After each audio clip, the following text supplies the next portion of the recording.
Praise the Lord. प्रभु यीशु मसीह नासरी के नाम में आप सभी को जय मसीह की।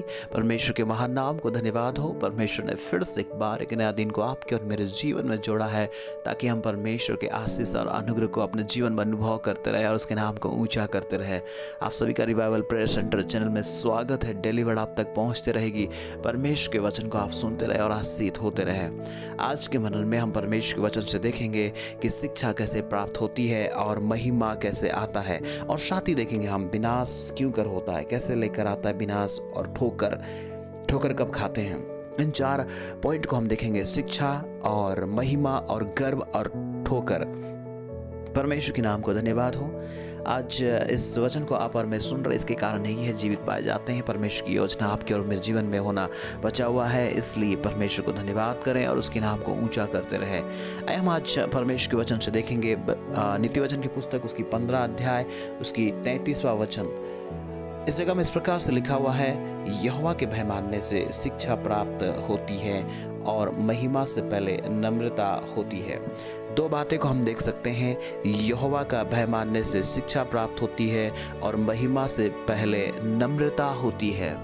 महिमा से पहले नम्रता होती है। हम देखेंगे कि यहोवा वो परमेश्वर है जो आपको और मुझे बनाया है, जो सारे सृष्टि का सृष्टिकर्ता है, रचयिता है।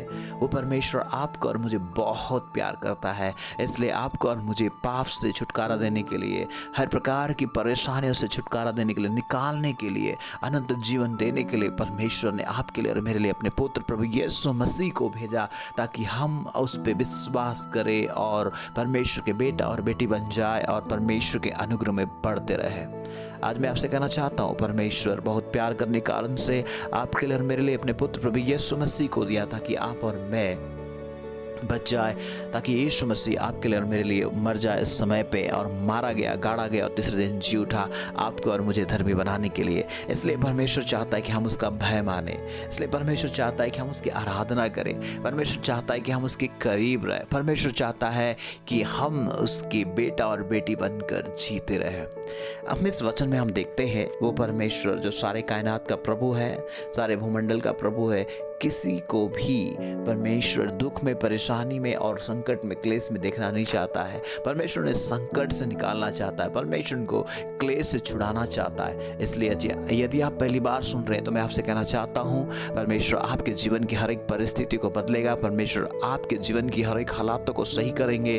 परमेश्वर के ऊपर भरोसा करें। परमेश्वर के पास पहुँचने के लिए, परमेश्वर से रिश्ता रखने के लिए, संबंध अच्छा होने के लिए यीशु मसीह पे विश्वास करें। जो मार्ग, सत्य और जीवन है, वो आज भी आपके लिए इंतजार करता है। जो बुलाते हैं उनके जीवन पर आता है, वो खटखटाता है, आपके हृदय के द्वार को खोले और हमसे बुलाए। वो हमारे जीवन में आकर हमें उसकी शांति से, उसकी प्यार से, उसकी सामर्थ से भरेगा और नियंत्रण करके आपको हर एक परिस्थितियों में जीने के लिए सहायता करेगा।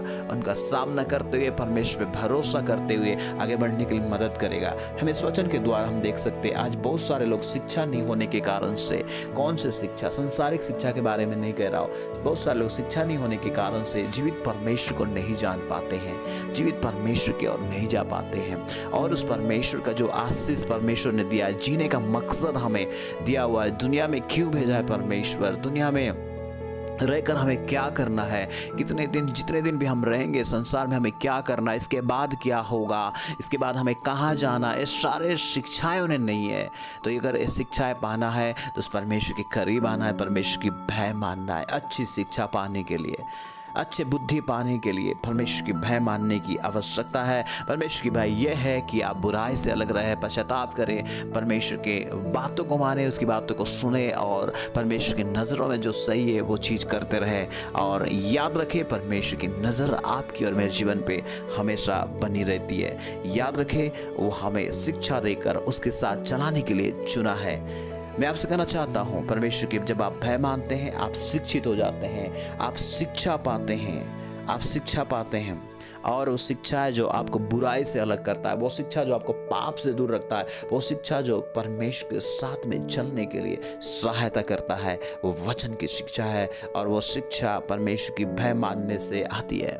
मैं वचन की नॉलेज या वचन के ज्ञान के बारे में नहीं कह रहा हूँ। आज बहुत सारे लोगों को वचन के ज्ञान है, बहुत सारे लोगों को वचन की जानकारी है, पर परमेश्वर की भय नहीं मानते हैं, परमेश्वर की डरते नहीं, परमेश्वर को डरते नहीं, इसलिए पाप में जी रहे हैं, बुराई में जी रहे हैं। उनको पाप करने के लिए, लोगों के बारे में बुराई करने के लिए, चुगली करने के लिए, लोगों को गिरा कर बात करने के लिए, या बड़े बड़े पाप, व्यभिचार, गंदे काम, पीना, ये सारे बात उनके लिए बहुत कॉमन लगता है, क्योंकि उनको ज्ञान तो है, उनको जानकारी तो है, पर परमेश्वर का भय नहीं है, क्योंकि उनको शिक्षा नहीं है, सिर्फ जानकारी है। शिक्षा पाने के लिए परमेश्वर की भय की जरूरत होती है।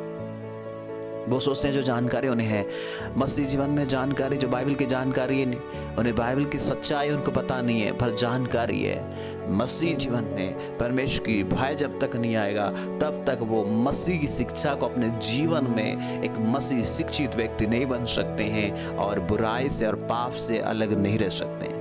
जब तक मसीह के वचन को अपने हृदय में रख छोड़ेंगे, परमेश्वर के वचन को अपने हृदय में रख छोड़ेंगे, और तभी वो शिक्षित होंगे और परमेश्वर की डर और भय को मानेंगे। दूसरी बातें, महिमा से पहले नम्रता आती है। प्रेज़ द लॉर्ड, परमेश्वर के नाम को धन्यवाद हो। जब हम देखते हैं इस वचन में, हम जब देखते हैं कि महिमा से पहले नम्रता आती है। महिमा यही है कि आपको परमेश्वर ऊंचा करेगा, आपका हॉनर करेगा, परमेश्वर आपको आदर करेगा। पर आज इस संसार में बहुत सारे लोग नम्रता, महिमा और आदर को लेकर आती है, और ये परमेश्वर से जुड़ा हुआ चीज़ है। पर बहुत सारे लोग संसार में आज कि बगैर परमेश्वर के डर भय माने, बगैर नम्रता के, वो अपने आप को सेल्फ ऑनर, अपने आप को महिमा देना चाहते हैं, अपने आप को बड़प्पन में लेकर आना चाहते हैं, अपने आप को ऊंचे स्थान पर लेकर आना चाहते हैं कि मैं कुछ हूँ, आई एम समथिंग। वो बोलना चाहते हैं कि मैं तो कुछ हूँ, मैं उससे बेटर हूँ, मैं उससे अच्छा हूँ, उस व्यक्ति से, उस बहन से, उस भाई से। और मेरे अंदर जो है बहुत सारे चीज़ को लेकर आते हैं, अपने ईगो, अपने स्वभाव को दिखाते हैं और नम्रता को नहीं दिखाते हैं। उस जगह पे अपने आप को सामने वालों से बड़ा दिखाते हैं, सामने वालों गिरा के बात करते हैं। प्रभु यीशु मसीह ने कहा है, यदि कोई बड़ा बनना चाहता है तो इस संसार में अपने आप को छोटा करे या दूसरे का सेवा करे, परमेश्वर की डर और भय में नम्रता बने। नम्रता, और इस नम्रता ही परमेश्वर की महिमा आपके जीवन में और मेरे जीवन में लेकर आता है। आप अपने आप को ऊंचा और बड़ा करना तो चाहेंगे, पर इस संसार में आप बड़ा करेंगे, परमेश्वर की नज़रों में आप कभी भी उस महिमा और हॉनर आप अपने जीवन में नहीं पा पाएंगे, आदर नहीं पा पाएंगे। लोग आपको आदर कर पाएंगे, शायद आपके कोई गुण कुछ दिखाते हैं लोगों के सामने उसके लिए, पर आपको पता है, मुझे पता है कि हमारे अंदर कितनी नम्रता है, कितनी परमेश्वर की डर और भय है, और परमेश्वर को ही पता है, इसके अलावा किसी को पता नहीं। आप जो दिखाते हैं लोगों के सामने वही दिखता है। कई बार हमारी नम्रता है, हमारी अच्छाई लोगों के सामने प्रकट होता है, हमारी बुराई लोगों के सामने प्रकट होता है। हमें जानने की आवश्यकता है कि हम कितने नम्रता है। हम महिमा तो चाहते हैं पर नम्रता बनना नहीं चाहते हैं। हम शिक्षा तो चाहते हैं पर परमेश्वर के डर भय को नहीं चाहते हैं। मैं आपको बता दूं, ये दो ही चीज़ परमेश्वर के उस राज्य में हमें लीड करता है, परमेश्वर के अनुग्रह में हमें लीड करता है कि हम परमेश्वर के वचन को अपने हृदय पर लें और चलें। मैं बता दूं, अगर आप अपने आप को जो महिमा देने की कोशिश करते हैं, जो अपने आप को बड़प्पन देने की कोशिश करते हैं कि मैं बड़ा हूं, मैं उससे बड़ा हूं, इससे बड़ा हूं, मैं इससे ज़्यादा जानकारी रखता हूं, इससे मेरा नॉलेज ज़्यादा है, इससे मेरा शिक्षा ज़्यादा है, ये सारे अगर आप अपने आप में रखते हैं तो इसको महिमा नहीं कहते हैं, इसको बोलते हैं घमंड। इसको कहते हैं घमंड। अगर आप देखते हैं उसके 16 अध्याय उसकी 20वां वचन में इसमें लिखा है, जो 18 वचन में इसमें लिखा है कि विनाश से पहले गर्व और ठोकर खाने से पहले घमंड आता है। विनाश से पहले गर्व। अगर आपके अंदर वैसा स्वभाव आ रहा है कि आपको छोड़कर और कोई बड़ा नहीं है, आपके जैसा कोई नहीं है, आपके अंदर इतने सब कुछ भरा हुआ है, तो इसको कहते हैं गर्व। महिमा नहीं कहते हैं, नम्रता नहीं कहते हैं, गर्व कहते हैं। और विनाश से पहले गर्व आती है। तो इस सोच लें कि हमारे जीवन में अगर गर्व आती है, घमंड आता है, तो विनाश तक की ओर लेकर जाता है। इसलिए इस गर्व आने से पहले, विनाश से पहले गर्व आता है, तो उसको निकालें, उसको अपने जीवन से उसको दूर करें, इस स्वभाव की इस आदत को दूर करें। और ठोकर खाने से पहले घमंड आता है, गर्व और घमंड। जो बड़ापन आपको लगता है कि गर्व कि आपसे और बड़ा कोई नहीं है, आपके जैसा और कोई नहीं है।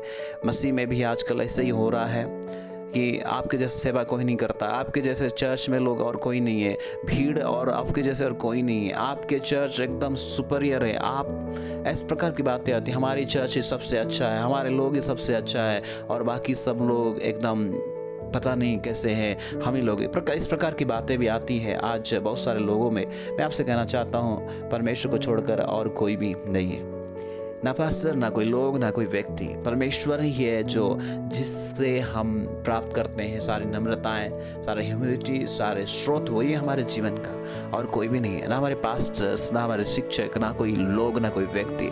हमें परमेश्वर की भय मानना है, ना कि पास्टर्स की। हमें पास्टर की आदर करना है, हमें लोग की आदर करना है, हमें परमेश्वर की आदर और परमेश्वर की इज्जत सबसे ज़्यादा करना है। परमेश्वर की भय आपके अंदर होगा तो सबके प्रति आपके जीवन में आदर होगा। परमेश्वर के साथ अगर रिश्ता आपका अच्छा होगा तो लोगों के साथ भी आपका रिश्ता अच्छा होगा। मैं आपसे कहना चाहता हूँ, इन 4 बातों को हमने चर्चा ही किया है कि अगर आपको शिक्षा होना है, वचन की शिक्षा है, कहने का मतलब है कि बुराई से अलग रहना, पाप से अलग रहने की शिक्षा है, तो परमेश्वर की डर भय मानने की आवश्यकता है। आपको महिमा परमेश्वर देगा, आपको ऊंचे स्थान पे परमेश्वर रखेगा, अपने आप में नहीं, परमेश्वर रखेगा। तब आपको नम्रता होने की आवश्यकता है। यीशु ने कहा कि सबसे जो छोटा बनेगा स्वर्ग में सबसे बड़ा होगा। नम्रता है। अगर आपके जीवन में, मेरे जीवन में नम्रता है, परमेश्वर हम ऊंचा करेगा, आदर करेगा। अगर आप अपने आप में ऊंचा बनने की कोशिश करते हैं, अपने आप को दिखावटी में करने की कोशिश करते हैं, कि दिखाने की कोशिश करते हैं, क्योंकि दुनिया जैसे ही चलता है, जो दिखता है, जो दिखाता है, वही लोग उसके पीछे जाते हैं। क्योंकि लोग दिखते हैं उसी के पीछे जाते हैं, जो दिखाते हैं, जो ये सब करते हैं उसी के पीछे जाते हैं। पर आप दुनिया से अलग है, क्योंकि आप मसीह में हैं, आप स्वर्ग राज्य के वारिस है, स्वर्ग राज्य के नागरिक है। इसलिए इस बात को याद रखें। परमेश्वर के लोगों में आपसे कहना चाहता हूँ, आज हमारा जीवन का बेस क्या है? तो अगर हमारा जीवन अगर ऐसा होना तो क्या करना चाहिए? उसके 20वां वचन, 16 अध्याय 20वां वचन में लिखा है, जो वचन पर मन लगाता है वो कल्याण पाता है, और जो वचन यहोवा पर भरोसा रखता है वो धन्य होता है। वचन पर मन लगाने से, वचन अपने हृदय में बैठाने से, वचन के अनुसार हमारे जीवन अगर होने से हम यहोवा का भय मानेंगे, नम्रता हमारे जीवन में आएगी, घमंड नहीं आएगा, गर्व नहीं आएगा, हम विनाश नहीं होंगे, ठोकर नहीं खाएंगे। प्रभु यीशु मसीह के साथ चलेंगे, पवित्र आत्मा हमारी मदद करेगा और यीशु मसीह के आने की बाट को हम जोते रहेंगे और हम परमेश्वर के साथ में ऊंचे स्थान पर बैठेंगे। परमेश्वर हमारा आदर करेगा। इस बात को याद रखें। यह समय है, यदि आपके जीवन में कोई घमंड है, कोई गर्व है, तो अपने आप को नम्रता करें। बोल दे कि परमेश्वर तू ही सब कुछ है, मैं कुछ भी नहीं हूँ। तब परमेश्वर की राज्य, परमेश्वर की शांति, प्यार आपके जीवन में होगा। मैं हर एक लोगों से ही कहना चाहता हूँ, परमेश्वर आपसे बहुत प्यार करता है। वो आपको ऊंचा उठाना चाहता है, वो आपको अपने जैसा बनाना चाहता है। आपकी स्वभाव, आपकी आदतें परमेश्वर के जैसा बनने के लिए वो हमें चुना कि हमारी आदत उसके समान बन जाए। आप सभी को परमेश्वर इस वचन के द्वारा आशीष करे। हम मिलकर प्रार्थना करें। स्वर्गीय पिता परमेश्वर, यीशु प्रभु नासरी के नाम में हम तुझसे प्रार्थना करते हैं इस समय में। पिता, जितने भी लोगों ने इस वचन को सुना है, पिता तेरी आशीष उनके जीवन में हो, तेरे सामर्थ्य उनके जीवन में बनी रहे, तेरे वचन पे भरोसा करने पाए। प्रभु तेरा डर और भय को मानकर परमेश्वर धन्य अवस्था में चलने के लिए सहायता कर। सुनने वालों में से यदि कोई बीमार है, मानसिक, शारीरिक या परमेश्वर कोई भी आर्थिक, कोई भी कर्ज ऐसे डूबे हुए हैं, या कोई बात को लेकर बहुत टेंशन में है, चिंता में, तो यीशु मसीह के नाम में जाती रहे और सारे बातों से आप छुटकारा दीजिए परमेश्वर। धन्यवाद परमेश्वर हमारी प्रार्थना सुनने के लिए। यीशु प्रभु नासरी के नाम में इस प्रार्थना को मांगते हैं, आमीन। थैंक यू सो मच आपको वचन को सुनने के लिए। अगर आपने अभी तक सब्सक्राइब नहीं किया है और वचन को सुनने के लिए लगातार आप प्रतिदिन आप तक वचन सुनते रहेंगे, सब्सक्राइब कीजिए, बेल आइकन को दबाइए। अगर अच्छा लगता है दूसरों तक भी शेयर करें ताकि वो भी सुने और आशीष हो जाए। और भी मैसेज को सुनने के लिए आप इस चैनल में विजिट कर सकते हैं और आशीष हो सकते हैं। God bless you. जय मसीह की।